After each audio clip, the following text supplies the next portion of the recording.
حي على الفلاح.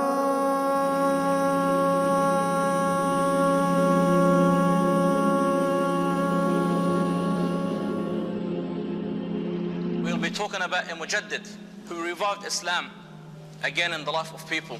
A revival of the Sunnah and a follower of the path of the Salaf. He is a worshipper, a zahid, a person who disregarded the dunya. And he is those scholars that work hard. Then I'll be talking about the great Imam, Ibn Taymiyyah. And his name is Ahmad, Ibn Abdul Halim, Ibn Abdul Salam, Ibn Taymiyyah. And his nickname is Taqiyuddin. Grew up in a family of knowledge. His father, Abdul Halim, Ibn Abdul Salam, and his nickname was Shihabuddin. He is a great scholar from Fuqaha al-Hanabila, who studied before his father, which is the grandfather of Imam Ibn Taymiyyah. And his name is Al-Majd, Abdul Salam Ibn Taymiyyah.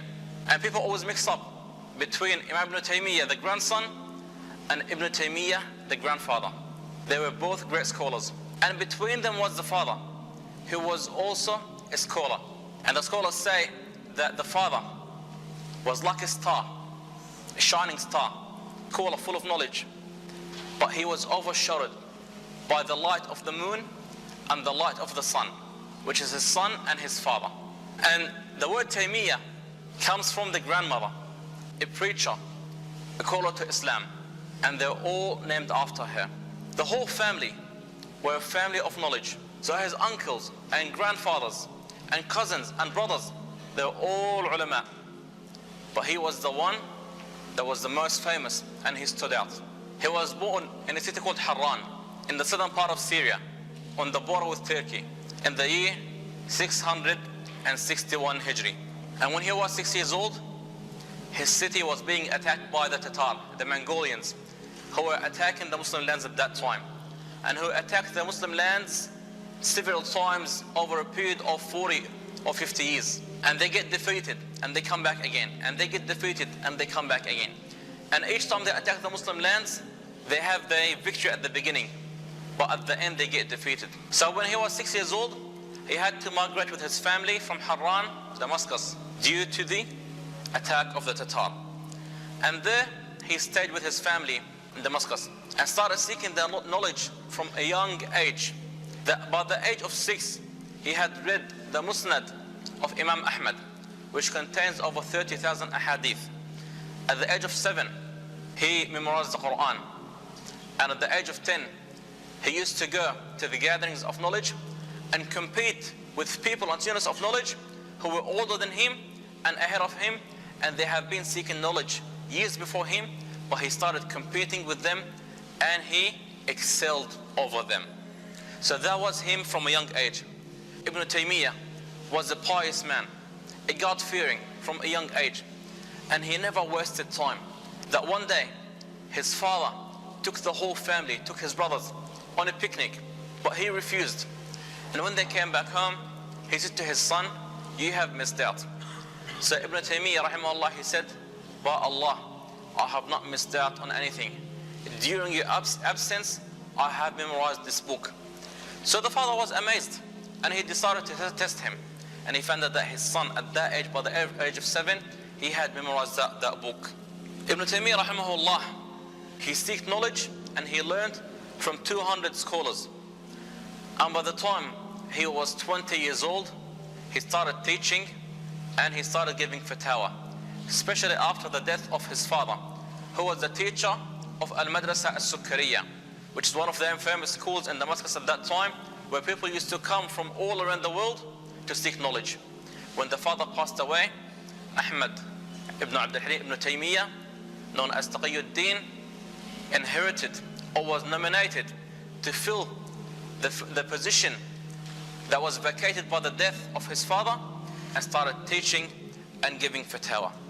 But before we talk further about his life and about events that took place in his life, let's talk about the state of the Muslim Ummah at the time of Ibn Taymiyyah. The political state was not the best. The Muslim land was being attacked repeatedly by the Tatar, the Mongolians, who were attacking from the east. And from the west, the Romans were attacking from the west. And they wanted revenge after Salah ad-Din rahimahullah defeated them. At the same time, there was the internal disputes, the internal fitan between the leaders and the generals of the Mamalik. So the Ummah was weak at that time. An attack from the east, attack from the west, and internal disputes. So those events made Ibn Taymiyyah rahimahullah love, protect Islam and the Muslim land.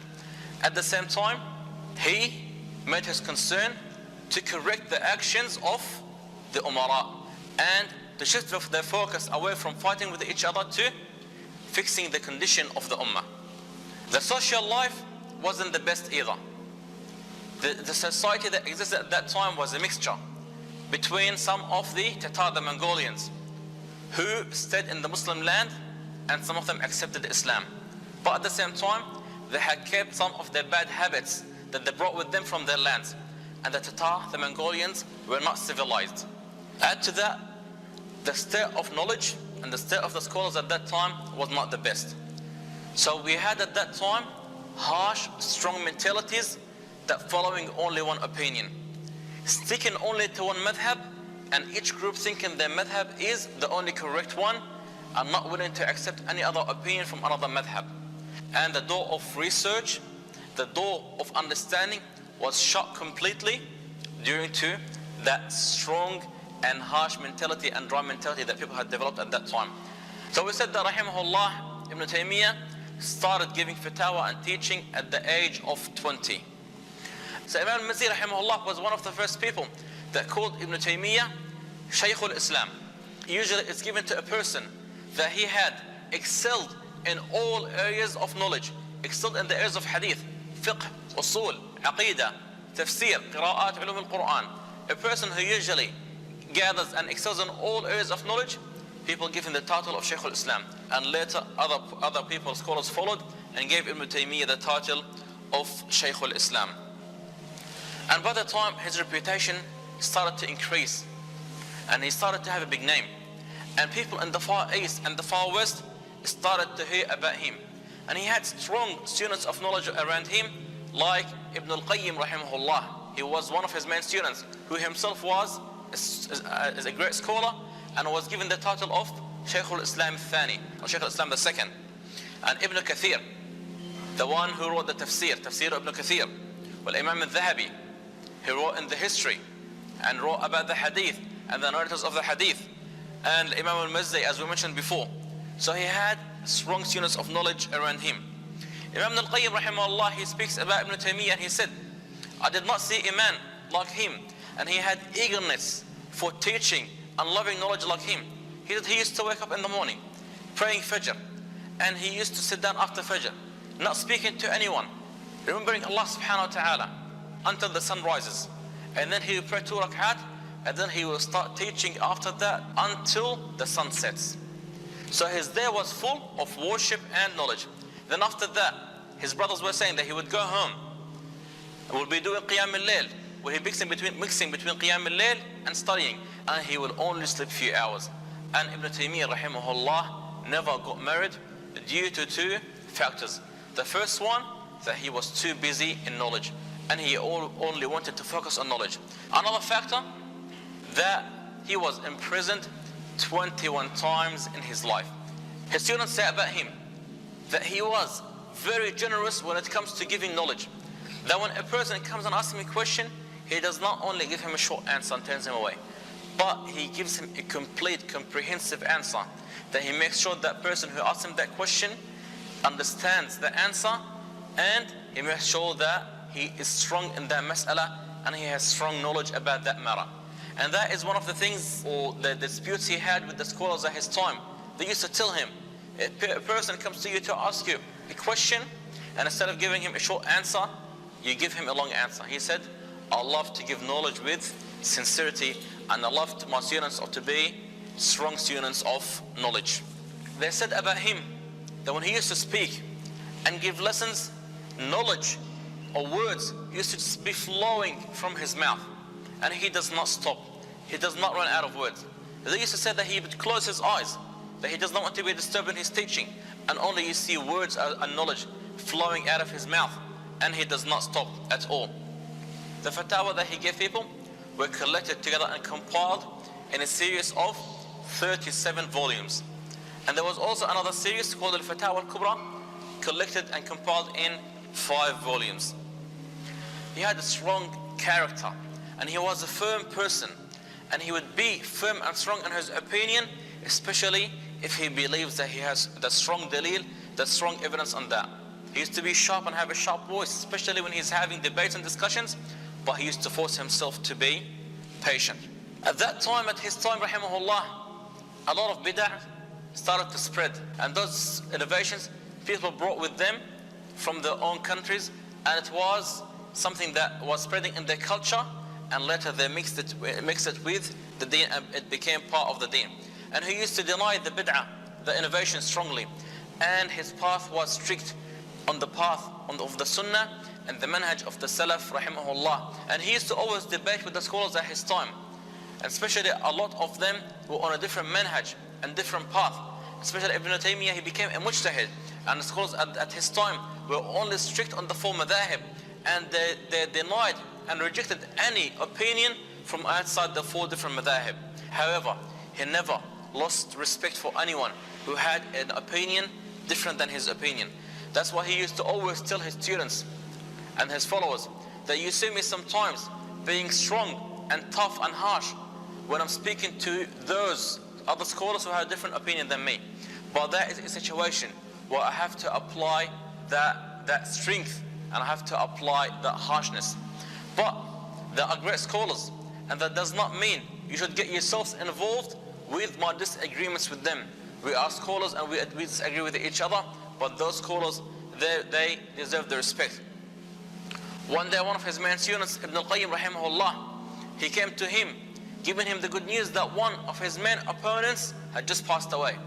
Ibn Taymiyyah rahimahullah was very upset, and he screamed at Ibn al-Qayyim. He told him, how can you call the death of a Muslim brother good news? Then he took all his students and they visited the family of that scholar. He went to his children and he said, I can fill the position that was vacated by your father. Whatever you need, whatever your father was providing for you, I can provide it for you. That was the sincerity of Ibn Taymiyyah rahimahullah. He debated with different people at his time. He debated with the Sufis, and he himself admitted that the Sufis are not all on the same path. There's some extreme Sufis, and there are Sufis who only did ijtihad. Some of them his ijtihad was right, some of them his ijtihad was wrong. He debated with the Mu'tazila, who were a deviated group. He debated with the atheists. He debated with the Jahmiyyah, a lot of those deviated sects. But yet, he never treated his opponents with disrespect. And one of the main things that was spreading at the time of Ibn Taymiyyah was the spread of philosophy. And they started mixing the aqidah, the Muslim belief, the Muslim creed, with philosophy. Until the aqidah of the Muslim, the belief became hard to understand, which was full of philosophy. And Ibn Taymiyyah rahimahullah, he rejected all that, and he was in the opinion that the aqidah of the Muslim should be plain and should be only according to the Qur'an and the Sunnah. And on top of that, he learned the philosophy so he can debate with those philosophers, and he was able to refute all the claims and all the arguments. However, at his time, there was some scholars, some people who had weakness in their heart, and they took their disagreement with Ibn Taymiyyah as a personal matter, and they developed hatred and grudge towards Ibn Taymiyyah rahimahullah. So they decided to go to the Sultan, Muhammad ibn Qalawun, and they tried to convince him to imprison Ibn Taymiyyah, and not just that, they gave him a fatwa that Ibn Taymiyyah is deviated and he should be. Muhammad ibn Qalawun rahimahullah, he had so much respect for Ibn Taymiyyah, so he had refused that request from the scholars who hated Ibn Taymiyyah. But Muhammad ibn Qalawun, he had weakness at that time. He was a bit weak, and he had one of his assistants that his name was Bebers al-Jashinkir. And there are 2 people by the name of Bebers in the state of the Mamalik. The first one was Al-Dhaha Bebers, and he was with Sultan Qutuz at the time of Imam Al-Izz ibn Abdul Salam, and who defeated the Mongolians, the Tatar, when they attacked the Muslims at that time. Later on, there was another person by the name of Babas al-Jashinki, but he was a corrupted person, and he conspired and plot with the other scholars to get rid and overthrow the Sultan Muhammad ibn Qalawun on the expense of imprisoning Ibn Taymiyyah. So Muhammad ibn Qalawun was overthrown and Ibn Taymiyyah was imprisoned, until Allah subhanahu wa ta'ala Muhammad ibn Qalawun to regain the authority again over Egypt and Bilad al-Sham by the support of some of the other Arab tribes, and Babas al-Jashinki was, and Ibn Taymiyyah rahimahullah was freed from the prison. And then Muhammad ibn Qalawun, he wanted to take revenge on those scholars who had plotted against him with Babas.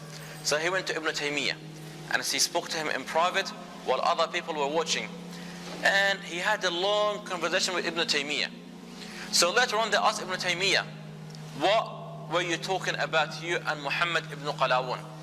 He said he wanted me to give him a fatwa to all those scholars who plotted against me and him.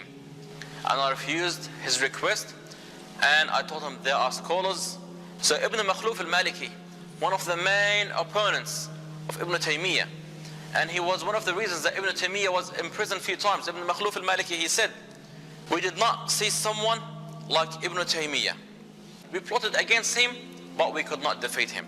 And when he had the power, he forgave us and he defended us. As we mentioned before, Ibn Taymiyyah rahimahullah, he witnessed and he went through so many fitan in his life due to his disagreement with the scholars at his time, and he went to jail 21 times. However, each time he went to jail, he used to see that opportunity. He was teaching knowledge even when he was in jail. He wrote some of his most famous books when he was in jail. So time was something very important for him. On top of that, he had an important saying. Ibn Taymiyyah rahimahullah, he said, what could my enemies possibly do to me? If I'm imprisoned, if I go to jail, it is a time alone I have for myself. And if I am sent on exile, it is freedom. It is a trip, it's a journey for me. وَقَتْلِ شَهَادًا. My Jannah, my God, and my happiness is in my heart. Many scholars at his time and after his time gave him the title of Shaykh al-Islam. Over 85 scholars who were at his time or after his time, they referred to him as Shaykh al-Islam. And some of them, they even had different opinions than his opinions, and they opposed him in certain matters, but yet no one denied the position and the respect Ibn Taymiyyah rahimahullah deserves and the respect he had gained.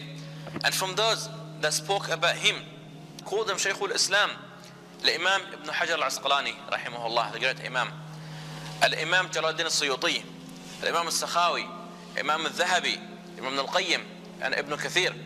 Imam al-Dhahabi rahimahullah, he said about Ibn Taymiyyah, he has a strong knowledge about the four madhahib. So those that claim that Ibn Taymiyyah rejected the four madhahib, that is not true. And the only time he had an opinion, he had an ijtihad that was different or was outside the four madhahib, he had strong evidence from the Qur'an and the Sunnah to back up his opinion, his argument. Strong and firm on the haqq, and he does not compromise the haqq. Always remembering Allah subhanahu wa ta'ala, you see him continuously uttering with the remembrance of Allah Almighty.